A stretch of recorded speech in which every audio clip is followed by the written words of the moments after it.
Hello, j'espère que vous allez bien. On se retrouve aujourd'hui pour un vlog potager un petit peu particulier puisque je ne vais pas être justement dans le potager, dans le jardin, mais sur notre terrasse puisqu'on a un parterre dont on ne s'est pas trop occupé ces dernières années et là on a envie de l'aménager un petit peu et j'ai eu envie personnellement d'y mettre 2 carrés potagers qui sont actuellement dans notre jardin mais qui nous serviraient bien juste à côté de la cuisine sur notre terrasse du coup pour y mettre toutes les petites choses, les aromates, les radis, quelques fraisiers pourquoi pas.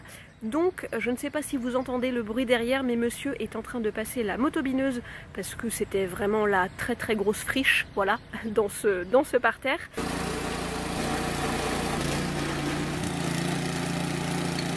Et là je suis en train du coup de regarder quel carré je vais enlever. De toute façon je ne vais pas avoir trop le choix puisque il y en a 2 qui sont pris, voilà, avec les fraisiers. Vous les avez vus dans le dernier vlog potager il me semble. Donc je pense que je vais prendre les 2 autres puisqu'il n'y a rien dedans. Et voilà, on va aménager tout ça ensemble. On a donc 4 carrés potagers qu'on a fait maison il y a à peu près 3 ans. Un premier qui est ici, 2 autres là dans lesquels il y a des fraisiers et un 4e qui est là-bas. Et dans le premier et dans le 4e il n'y a rien pour l'instant. Donc ça va être ceux-là qu'on va mettre dans notre parterre sur la terrasse.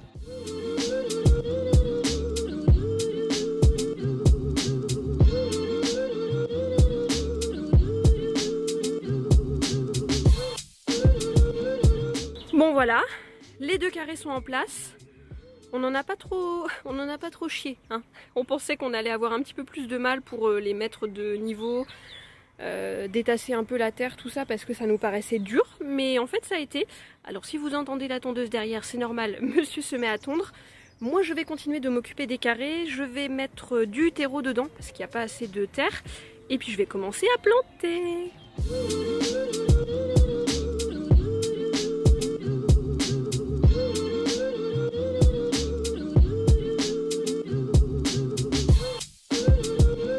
Voilà, j'ai mis mon terreau, j'ai mis tout ça égal avec un râteau. J'y pense parce que je les vois là-bas. Ne mettez jamais de bambou chez vous. Enfin, faites bien ce que vous voulez, hein, c'est juste un petit conseil comme ça en passant. Mais en particulier à côté d'un mur comme ça, parce que ça se propage un truc de fou au niveau des racines. Là on l'a vu parce qu'on a arrangé le sol. Et les racines vont jusqu'à je ne sais où. Alors heureusement ils sont un minimum contenus avec une bâche en dessous. C'est pas nous hein, qui les avons mis, ils étaient déjà là quand on est arrivé. Mais alors... c'est un truc de fou, hein. Les bambous, la taille qu'ils ont, ils étaient bien plus petits quand on est arrivé et c'est encore pire en fait au niveau racinaire. Limite le truc c'est comme un iceberg quoi. Je vous reprends dans mon bureau, monsieur étant de tondre la pelouse à côté du parterre, ça me semblait compliqué hein, de filmer. J'aurais pu mais vous n'auriez pas entendu grand chose concrètement. Donc je me suis dit qu'on allait faire un petit unboxing parce que j'ai reçu 2 box qui sont plus ou moins en lien avec le jardinage. Pour les personnes que ça n'intéresse pas, ce que je comprends tout à fait, je vous remets par ici la minute à laquelle vous devez sauter, on va dire, pour reprendre le vlog vraiment jardinage, tu vois, les mains dans la terre. Je crois que je vous l'ai déjà dit, mais je ne suis pas quelqu'un de très emballé par le concept des box, c'est pas quelque chose qui me plaît particulièrement.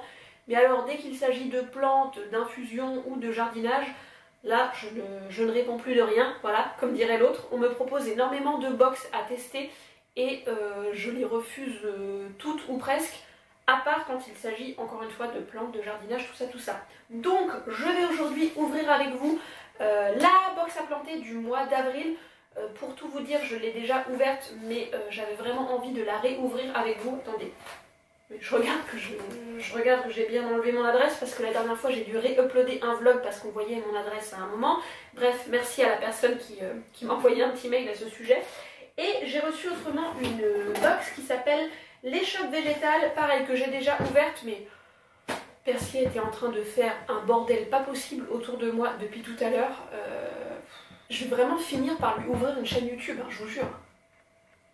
Qu'est-ce que tu fais? Là, elle est montée sur ma chaise de bureau et elle me regarde.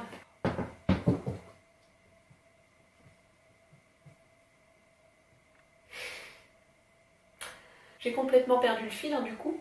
Merci Persillette.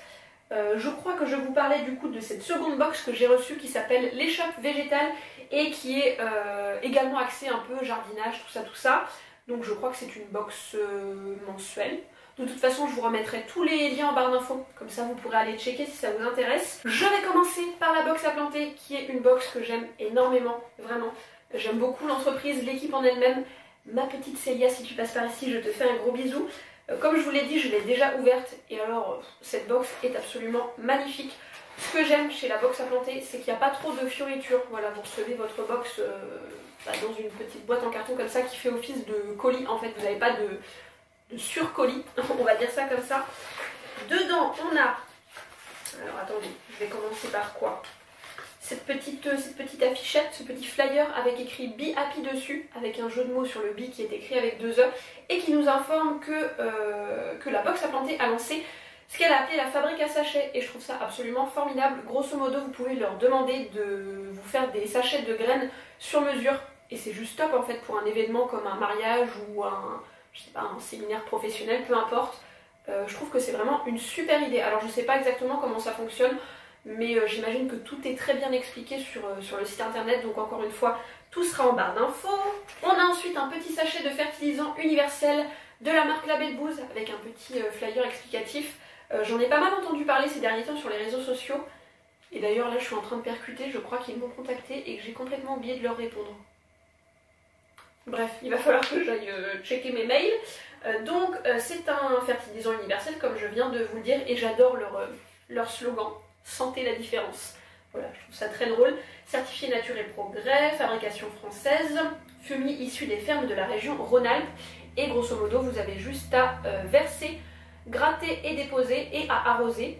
Et voilà, je pense que c'est pas mal pour booster un petit peu les plantes. Alors moi pour être honnête, voilà, j'ai le fumier de la Shetland Family, donc ce serait pas forcément quelque chose que j'achèterais, mais pour découvrir, why not? Et enfin on a le petit livret et les sachets de graines. Ce livret est absolument magnifique, on est d'accord. Donc oui, je vous l'ai pas dit, la box s'appelle Il était une fois, avec encore une fois un jeu de mots sur le il. Chez la box à planter, ils sont très très forts du côté des jeux de mots. J'aime beaucoup ce petit manuel, à chaque fois je le trouve hyper intéressant. On a évidemment toutes les infos sur les graines des petits sachets, mais on a aussi des recettes pour les accompagner, et puis on a un petit récap à la fin, un mémo des plantations. Et celui-ci en particulier est super joli. Il est trop chouette. Ah bah, quand je vous parlais des jeux de mots, juste avant le sommaire, on a un petit topo ici. Adopter la main verte, yes I can. Et le I, pas le I tu vois, A-I-L, comme l'ail. Bref, je trouve ça très drôle personnellement. Et pour les petites graines, nous avons donc du basilic indonésien. Je crois que j'en avais déjà à la maison, mais c'est pas grave, on n'a jamais assez de basilic. Nous sommes d'accord. De la camomille matricaire, pareil, je crois que j'en ai un petit sachet déjà, mais ça sert toujours. Du mesclin crétois, ça je n'ai jamais essayé, il me semble. De l'aubergine bambino, ça a l'air d'être des aubergines rondes. Je crois que dans les graines que j'ai, je n'ai que des longues. À vérifier, mais c'est cool. Et des pois de senteur, alors ça doit être une fleur, et je crois que j'avais essayé d'en semer l'an dernier, et ça n'avait foutrement rien donné. Voilà, donc bah écoutez, je vais réessayer. On passe ensuite à la box l'échoppe végétale. Alors attendez, je ne sais plus s'il y a un petit sommaire peut-être là-dedans. Oui c'est ça. Bah écoutez, je vais prendre dans l'ordre, comme ça ce sera plus pratique. Donc nous avons d'abord du beurre de karité de la marque Make It Beauty. C'est une marque que je n'ai jamais essayée, dont j'ai entendu beaucoup de bien, mais écoutez, ça va être l'occasion. Le beurre de karité, c'est un petit peu un indispensable à la maison. J'en ai toujours, que ce soit pour protéger mes joues, coucou Rosa, hein, quand il fait très froid ou au contraire très chaud, pour mes mains, pour mes ongles, les cuticules, pour mes genoux, mes coudes, mes talons, bref, toutes les zones un peu sèches du corps, c'est juste parfait. Donc c'est un petit pot, voilà, comme ça, en verre ambré, de 60 ml.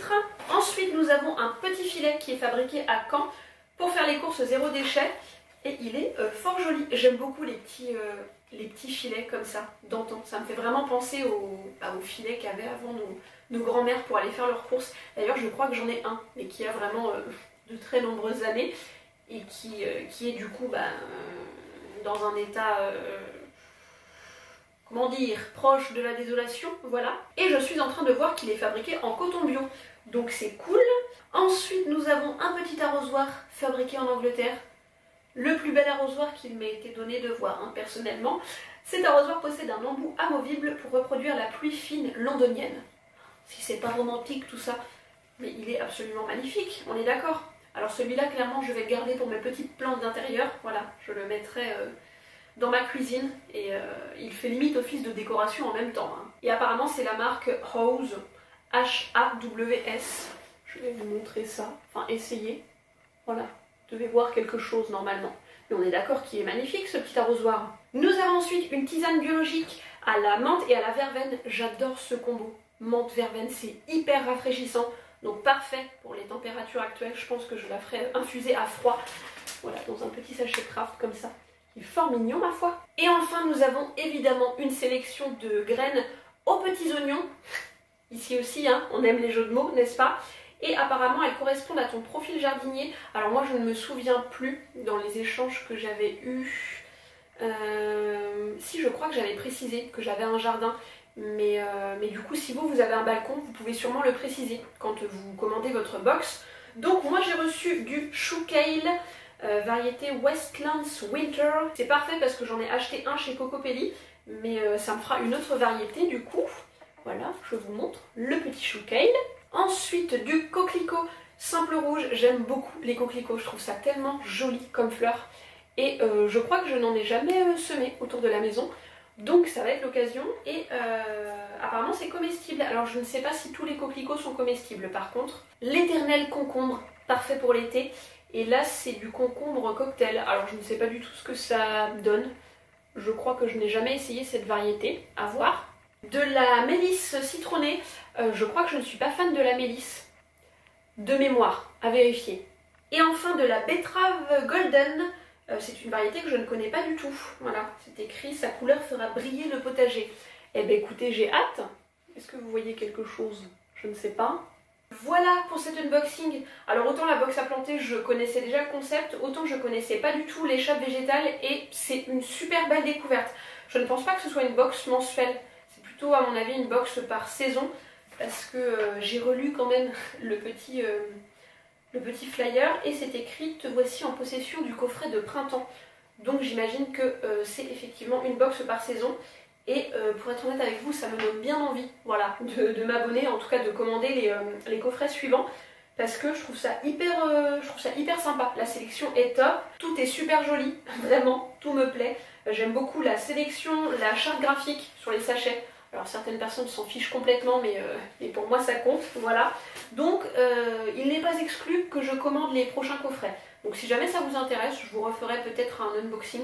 N'hésitez pas à me dire si ça vous plaît. Comme souvent avec moi, vous commencez à avoir l'habitude je pense. On se retrouve le lendemain des plants que vous venez de voir. Je n'ai pas pris le temps de planter et semer des petites choses dans les 2 carrés parce qu'on était en toute fin d'après-midi et je me suis dit que j'aurais pas eu le temps de terminer. Donc ça aurait été dommage. Donc je vous reprends aujourd'hui de bon matin, il fait déjà super bon, c'est tellement agréable. Bon par contre je pense qu'il fera très chaud cet après-midi, on se croirait en plein mois d'août. Je vais vous montrer tous les plants, autant les semis que j'ai fait maison que ceux que j'ai achetés hier parce que vous allez le voir, j'ai bien craqué mon slip en jardinerie. Donc pour les semis que j'ai fait moi-même, je ne sais pas si vous avez suivi les péripéties, j'ai dû tout repiquer parce qu'à cause du manque de lumière de ces dernières semaines, tout était en train de filer et donc de mourir. J'étais ravie. Hein. Donc j'ai toutes mes tomates qui sont ici, qui ont pas mal tenu et qui sont bien fortes là. Je pense qu'au niveau du repiquage, on est bon. Là j'ai des melons.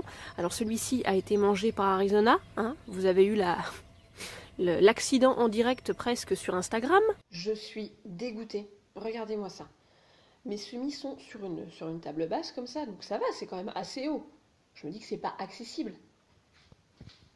Et là, qu'est-ce que je viens de découvrir? Mon melon! Inutile de vous dire qui est la coupable. Hein.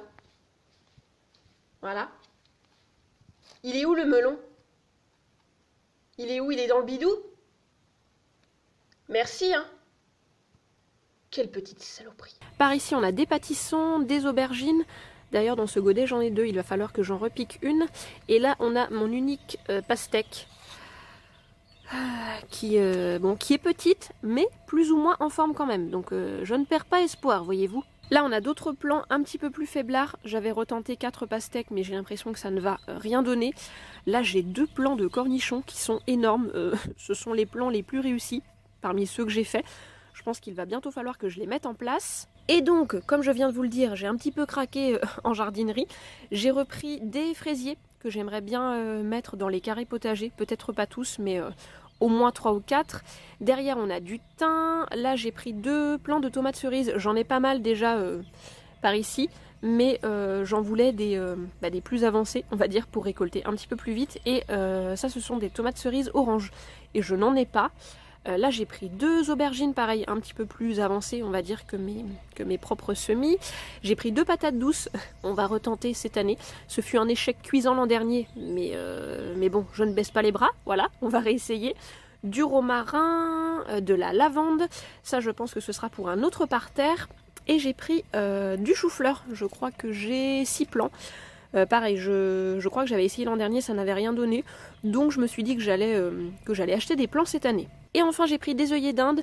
J'aurais pu les semer moi-même, acheter des graines, mais j'ai choisi la solution de facilité. Voilà, j'ai pris des œillets d'Inde déjà fleuris, j'en ai une bonne dizaine. Et c'est très intéressant de mettre des œillets d'Inde un petit peu partout dans le potager, parce que ça repousse pas mal d'insectes nuisibles. Bon, je suis en train de réfléchir parce que comme vous pouvez le voir derrière moi, le parterre est à l'ombre. Je n'avais pas pensé à ça quand j'ai voulu mettre les carrés potagers ici parce que comme on est juste à côté de la maison, il y a le mur qui fait énormément d'ombre, donc je pense que je ne vais pas mettre les tomates cerises que j'avais prévu mettre ici parce que les tomates ça aime beaucoup le soleil, en particulier le soleil du matin qui est assez intéressant pour faire sécher la rosée. Donc je vais éviter, je vais plutôt partir sur des fraisiers, de la roquette cultivée et des radis. Parce que ça aime bien le soleil, mais ça aime aussi un petit peu l'ombre, donc je me dis que ça peut être pas mal. Il est quasiment 12h30 et vous voyez le soleil commence tout juste à arriver. Donc je vais me dépêcher à planter et semer ce que je veux mettre dans les carrés parce qu'après je vais cramer, il fait super chaud. J'ai donc prévu d'y mettre quelques fraisiers, je pense que je vais tout mettre. Hein. Il y en a 6 donc ça devrait passer. Et autrement je vais mettre de la roquette cultivée, des radis. Et je pense que je vais mettre aussi quelques betteraves. Voilà, la betterave golden là, que je viens de vous montrer, que j'ai reçue dans la box de l'échoppe végétale. Et de la betterave rose et blanche, qui est absolument magnifique. Je pense que je vais mettre 3 fraisiers par carré. Ça me paraît logique de les répartir équitablement. Et puis je vais les planter un petit peu en diagonale comme ça. Avec de chaque côté de la roquette, radis et betterave. Je vais voir un petit peu comment je vais agencer tout ça. Souvent quand je fais des repiquages comme ça, je mets le godet dans l'eau quelques minutes avant de le faire. Mais là je les ai bien arrosés hier soir, il est encore bien humide. Donc je ne vais pas le faire. Je vais mettre directement le plant dans la terre. Et donc voilà comment je fais. Je tiens mon plant à l'envers et je tire doucement sur le godet. Je ne sais pas si c'est la meilleure façon de l'enlever, mais en tout cas moi j'ai toujours fait comme ça. Voilà. Et ensuite je le mets délicatement dans le trou que je viens de faire, je mets de la terre de chaque côté et je tasse. Et ensuite je vais venir arroser pour que tout ça prenne bien racine.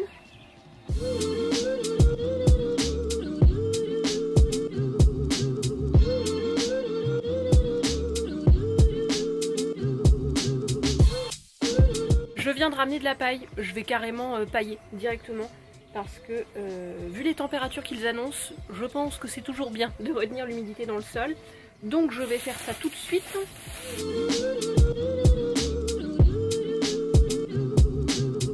Voilà, les fraisiers c'est fait. Maintenant je pense que je vais mettre de la roquette cultivée sur un côté dans chaque carré. Et autrement je vais mettre radis là et betterave là. Quelque chose du genre. J'ai tassé un petit peu le terreau. Et là je vais faire des mini tranchées, non pas dans un but esthétique, mais simplement pour m'en sortir, voilà, pour savoir à peu près où j'ai mis les graines. Donc là je vais mettre la roquette et de mémoire je crois que c'est une vingtaine de centimètres au niveau de la distance. Donc je vais mettre mes petites graines dans les tranchées que je viens de faire, en essayant d'y aller mollo parce que s'il y a bien un adage que j'ai retenu de mes premières erreurs on va dire au potager, c'est qui sème dru récolte. Vous l'avez? Est-ce que vous l'avez? Menu, voilà. Parce que quand vous semez trop rapproché, eh ben, vous avez un boulot monstre pour éclaircir ensuite parce que sinon ça pousse très très mal en fait. Toutes les petites pousses veulent prendre l'énergie du sol et il n'y en a pas assez pour tout le monde. Voilà, alors quelque part j'ai un distributeur à graines. Je vous avouerai que j'ai la flemme d'aller le chercher. Donc on va faire ça pour aujourd'hui. Ensuite je tasse tout ça et puis je vais venir arroser. Je vous retrouve quelques heures plus tard pour cause de batterie d'appareil photo à plat. Voilà, j'ai donc terminé mes carrés, je vous montre ça. Les fraisiers vous aviez vu, je les ai mis en diagonale comme ça. De ce côté là j'ai mis roquette ici et également ici. Et dans le coin là-bas, dans ce premier j'ai mis des radis avec du basilic. Normalement c'est pas trop la période pour semer du basilic dehors. On préfère plutôt en intérieur au mois d'avril. Même au mois de mai d'ailleurs, enfin en tout cas en Bretagne, mais bon écoutez, hein, on va essayer, on va voir ce que ça donne.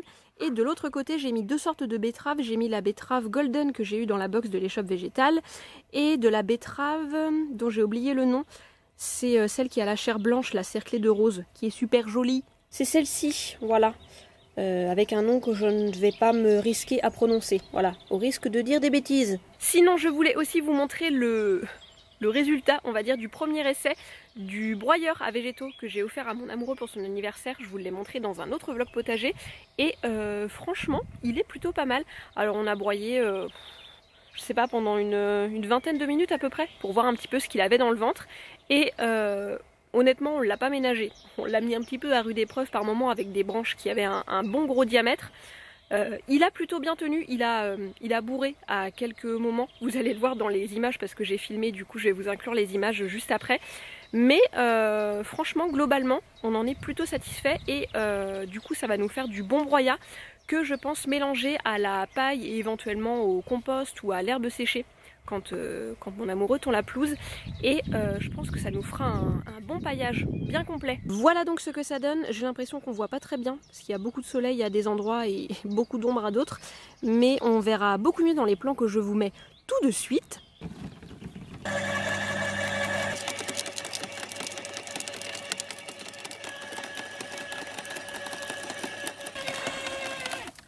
Oh merde.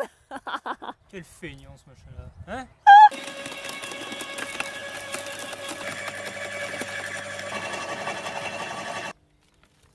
Voilà, plutôt un bon investissement selon moi, enfin en tout cas pour l'instant on en est très content. Donc à voir sur la durée s'il tient le choc parce qu'on a encore énormément de branches à tailler. On avait accumulé une quantité de branches et de tailles de haies etc. dans un coin du champ. Donc je pense qu'on va les broyer au fur et à mesure. Et je voulais aussi vous montrer le fameux cerisier dont je vous parlais dans une autre vidéo qui commence à être bien en fleurs. Il est super joli. Et alors, je vous ai raconté des bêtises. Quand je vous ai dit dans l'autre vidéo que ce cerisier en particulier donnait très très peu, genre on a eu 4 ou 5 cerises l'année dernière, vraiment pas folichon, certaines personnes m'ont laissé des commentaires très instructifs, dirons-nous, sur le fait que c'était possible que qu'il ne soit pas fécondé. Je crois que ce n'est pas le bon terme. Les personnes expliquaient ça bien mieux que moi, mais qu'en gros s'il est tout seul, c'est possible que qu'il donne rien parce qu'il lui manque un partenaire, voilà. Mais en fait on a 2 autres cerisiers, pas très loin. La dame elle connaît même pas ce qu'elle a sur son terrain quoi. C'est grave. Bref, nous avons donc ce fameux cerisier donc, et un deuxième qui est par ici, qui est d'ailleurs bien gros. Alors autant le premier là, j'ai l'impression qu'il est assez jeune, autant celui-ci il commence à être bien gros et je sais pas quel âge il peut avoir, mais bon, c'est étonnant qu'il donne rien. Et on en a un autre tout petit là-bas. Bon, lui pareil, il a l'air relativement jeune. Mais du coup je ne comprends pas pourquoi on n'a pas de cerise. Alors dans les commentaires, toujours sous cette fameuse vidéo, c'était assez divisé au niveau de la taille puisque j'avais soumis l'idée qu'il aurait peut-être fallu que je taille les cerisiers. Et certaines personnes m'ont dit qu'effectivement ça pourrait leur faire du bien. Et puis d'autres m'ont dit non, surtout pas, ne jamais tailler les cerisiers, les fruitiers d'une manière générale. Donc je ne sais pas, je ne sais plus. Donc je pense qu'il faudrait vraiment que je me penche, que je creuse ce sujet, que je m'achète un bon bouquin pour regarder tout ça. Dans tous les cas, même s'ils ne donnent rien, ça ne m'empêche pas de profiter de leur beauté. Parce qu'on est d'accord, un cerisier en fleurs, c'est absolument magnifique. Regardez-moi ça. Sur ces belles images de cerisier en fleurs, je vous laisse. J'espère vraiment que cette vidéo vous aura plu. Je vous envoie des bisous ensoleillés et on se retrouve bientôt. Salut!